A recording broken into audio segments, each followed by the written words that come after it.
Welcome to my pre new year celebration blog. कारण 31 ला एकादशी आहे. एंजल सोबत थोडं खेळून मग आम्ही लागलो जेवणाची तयारी करायला. बिर्याणी आणि कोशिंबीर साठी इथे कांदे कापून घेतले. चिकन लॉलीपॉपचं इथे मिश्रण रेडी होतं. चिकन लॉलीपॉप मध्ये अंड टाकून आणि सगळे मसाले टाकून मम्मी मस्त मिक्स करत होती. हे सगळं प्रिपरेशन पाहून मोतीच्या तोंडात ऑलरेडी पाणी सुटलेलं. बहुत भूख लगी है माँ और खाना देने के लिए भी अपना कोई नहीं है. अब और बोलूंगा तो रो पड़ूंगा. मग मी घेतलं बारीक कट केलेले कांदे फ्राय करायला. दुसरीकडे ऑलरेडी मम्मीने बिर्याणीची प्रिपरेशन चालू केलेली. माझे कांदे मस्त गोल्डन ब्राऊन झाले होते.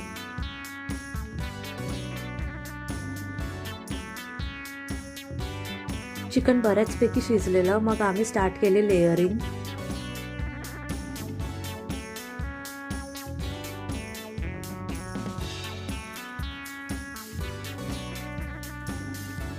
बिर्याणी झाल्यावर मम्मीने घेतला लॉलीपॉप तळायला आणि एका साईडला ओव्हन मध्ये ग्रिल करायला ठेवलं. फायनली सगळं जेवण रेडी झालं आणि आम्ही सगळे फॅमिली मेंबर्स बसलो एकत्र जेवायला. आणि अशा प्रकारे प्री न्यू इयर सेलिब्रेट केलं. Thanks for watching.